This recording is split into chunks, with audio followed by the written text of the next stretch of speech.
Class 12th viva practice के लिए हमारे साथ 5 बच्चे यहाँ पे प्रेजेंट हैं। ये पांचों बच्चों ने आज डेमो प्रैक्टिस के लिए अपना वाइवा तैयार किया है। चलिए देखते हैं कि कैसे ये वाइवा देते हैं। नाम बताओ बेटा अपना, तेज से बोलो। मनोरमा, अंशिका चौरसिया, खुशबू, बोलो। अंजलि चौहान, रानिका चौहान। आ जाओ, ऐसे आ जाओ। चलिए अब यहाँ से दो सामने से करेक्ट।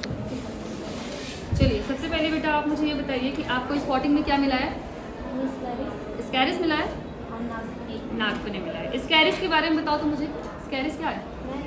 स्कैरिस जो होता है, तेज से बोलो, इधर से आ जाओ बेटा, इनका लेना।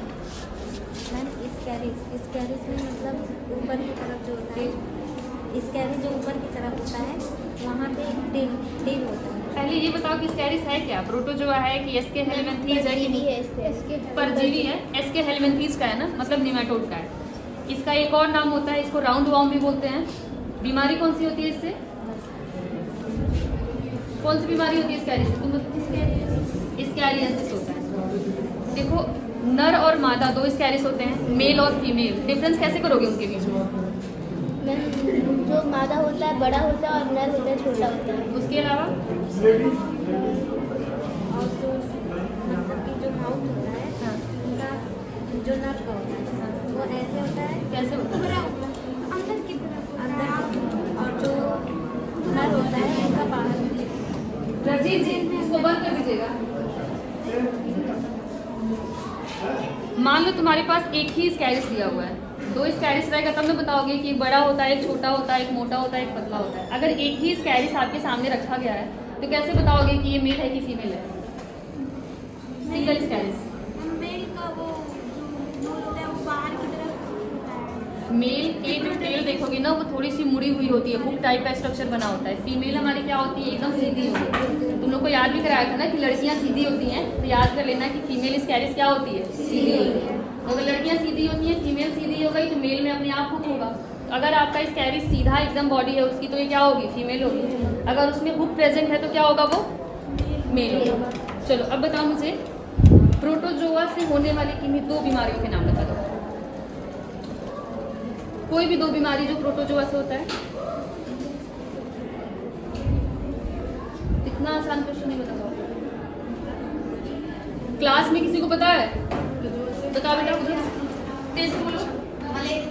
मलेरिया किससे होता है? नाम बताओ प्रोटोजोआ का। किससे?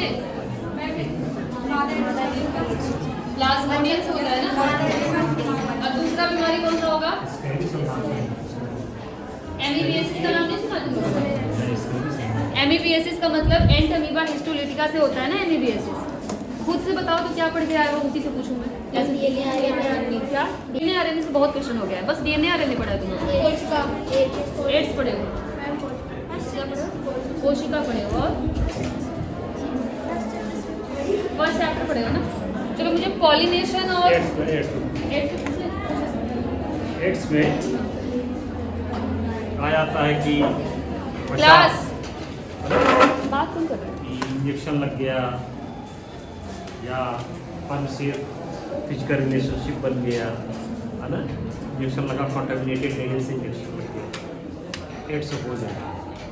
लेकिन क्यों कहा जाता है कि कॉमन टॉयलेट यूज करने से एड्स नहीं होता, हाथ मिलाने से एड्स नहीं होता, ऐसा क्यों कहा?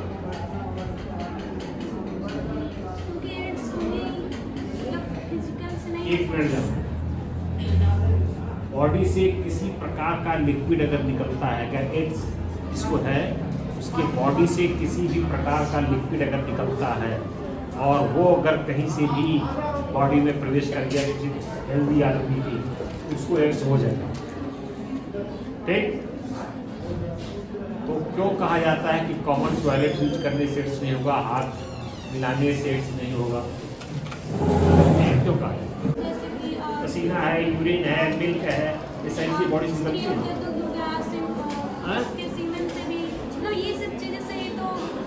हाँ होता है ना, तो क्यों कहा जाता है कि कॉमन हाथ मिला लीजिए, गले मिल लीजिए, नहीं होगा? क्योंकि वो हम किसी से ले सकते हैं ना, मतलब फिजिकली नहीं होता है। मतलब कि बॉडी फ्लूइड नहीं जा रहा है जब आप हाथ मिला रहे हो तो कोई भी आपके कांटेक्ट में नहीं जा रहा। और अगर कोई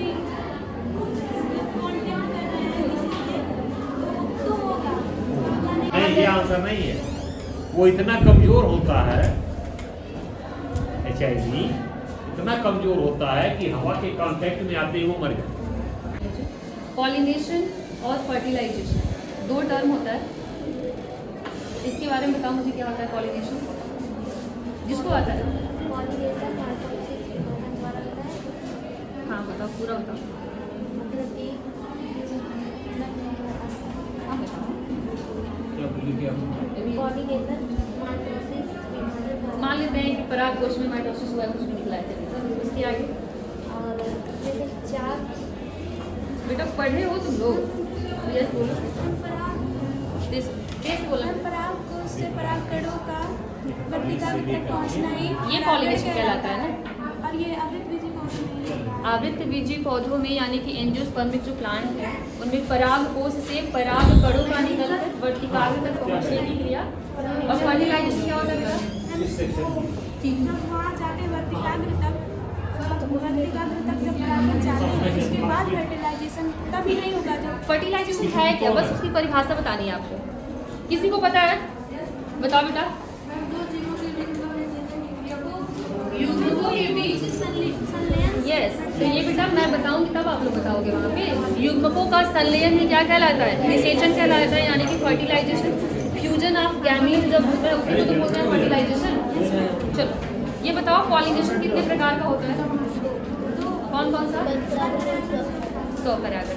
ये बताओ कि अगर एक प्लांट है ये, एक फ्लावर यहाँ लगा हुआ है, एक फ्लावर उसके नीचे लगा हुआ है।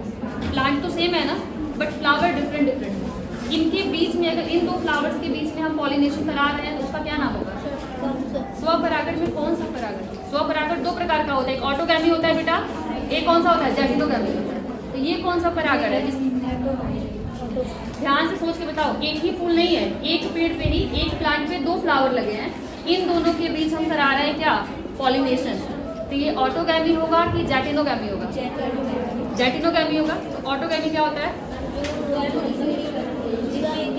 एक ही फ्लावर के अगर आपके एंथर का ये पॉलन ग्रेन निकले और उसी फ्लावर के स्टिग्मा पे पहुंच जाए तो वो क्या कहलाता है? ऑटोगैमी कहलाता है। चलिए ठीक है। एजेंट ऑफ पॉलिनेशन पढ़ा है? मतलब कि परागण किसके किसके थ्रू होता है? किसके किसके थ्रू होता है? और जल। चलो इतना तुम लोग को आता है, बढ़िया है। अच्छे से थोड़ा पढ़ाई कर लो, पहला चैप्टर अच्छे से कर लेना। और थोड़ा सा तुम लोग ये पढ़ लो कि डबल फर्टिलाइजेशन क्या होता है, ट्रिपल फ्यूजन क्या होता है। किसी को पता है डबल फर्टिलाइजेशन क्या होता है? तेज बोलना बेटा। नर युग्मक का सेकेंडरी न्यूक्लियस से मिलना है डबल फर्टिलाइजेशन। नर युग्मक का सेकेंडरी न्यूक्लियस से मिलना? नहीं बेटा, बताइए किसको पता है? हाँ बता। जब प्रथम नर युग्मक अंडकोशिका से मिलता है तो जाइगोट बनाता है, और जो दूसरा केंद्रक से मिलता है तो भ्रूणपोष बनाता है। वेरी गुड, यही तो होता है बेटा।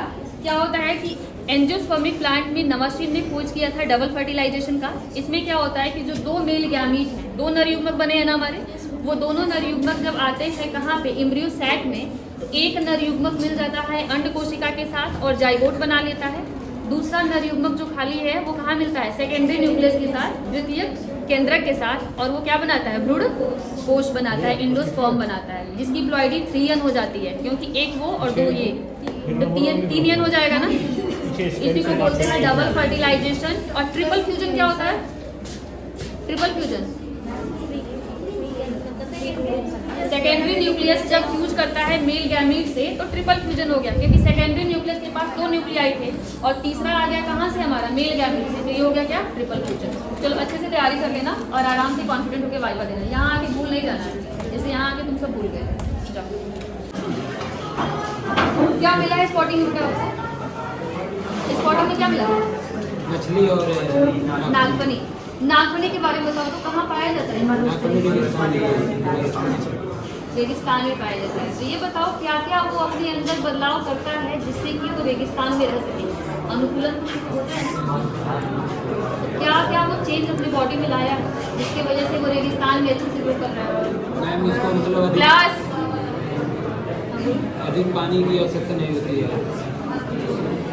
पानी की आवश्यकता नहीं होती है? अधिक पानी की और उसमें कांटे होते हैं? उसके पत्ती जैसे मांस है। कम पानी की आवश्यकता होती है तो वो बंद कर देना है। तो जितनी भी आवश्यकता है वो पानी कहाँ से मिलेगी? रेगिस्तान में तो पानी होती नहीं है, कहाँ से मिलता है उसको? उधर लास्ट क्या हो रहा है? यस, ये बताओ, उसका जो स्टेम होता है वो अपने आप को पत्ती में मॉडिफाई कर लेता है ना? देखा है ऐसे ही स्ट्रक्चर होता है। उसका स्ट्रक्चर कैसे होता है बेटा? ऐसे ही तो होता है। ऐसे पहले स्ट्रक्चर बनाओगे, उसके बाद से क्या होता है इसमें कुछ कांटे ऐसे लगे होते हैं। यही तो है हमारा नागफली। तो ये बताओ, ये जो पत्ती जैसी संरचना देख रहे हैं वो पत्ती है कि स्टेम है? तना है कि पत्ती है? हाँ हाँ, स्टेम।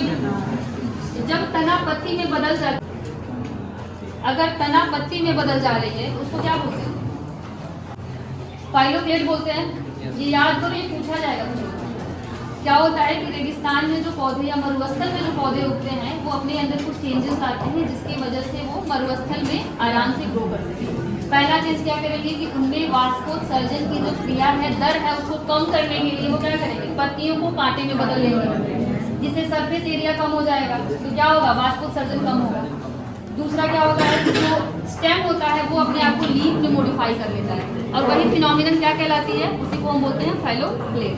इसके अलावा उनके लीफ के ऊपर वैक्सी लेयर पाया जाता है ना, वैक्स का एक लेयर पाया जाएगा, कोटिंग पाई जाती है, वो भी वाष्पोत्सर्जन को क्या करती है बेटा जी? कम करती है।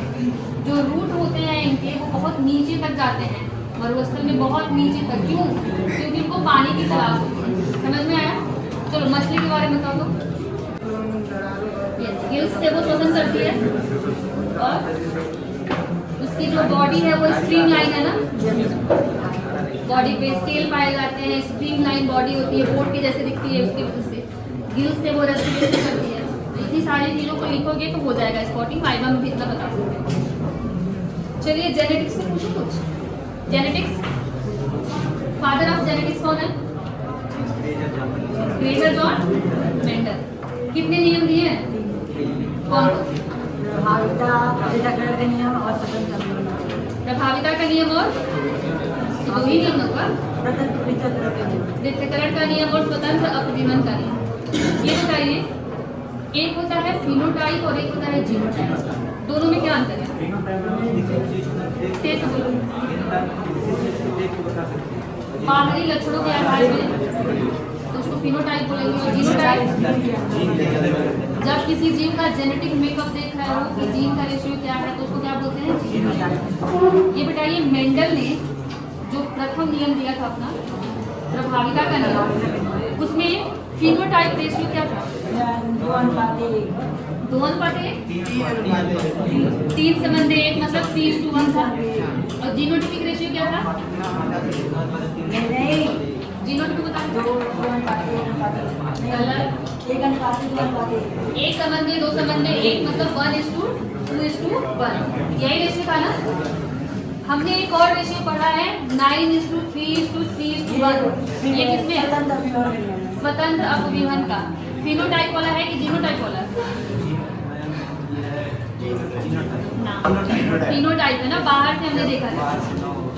अब एक बात बताइए मुझे आप, हीमोफीलिया का नाम सुना है? क्या होता है हीमोफीलिया? क्या होता है फिर से बताओ। मतलब जब शरीर में कहीं कट लग जाती है तो उनको मतलब थक्का नहीं बनने देता है। अच्छा, ब्लड में क्या होगा? क्लॉटिंग नहीं होगी, जिससे थोड़ा सा भी कट लग जाए तो ह्यूमन की डेथ हो सकती है। ये बताओ, इस बीमारी को रॉयल डिजीज बोलते हैं। रॉयल डिजीज इसी को बोलते हैं। क्यों बोलते हैं इसको? पहली बार किसमें देखा गया था? रानी विक्टोरिया में देखा गया था, राजसी खानदान था, इस वजह से इसको क्या बोलते हैं? Royal disease. वर्णांतता क्या होती है?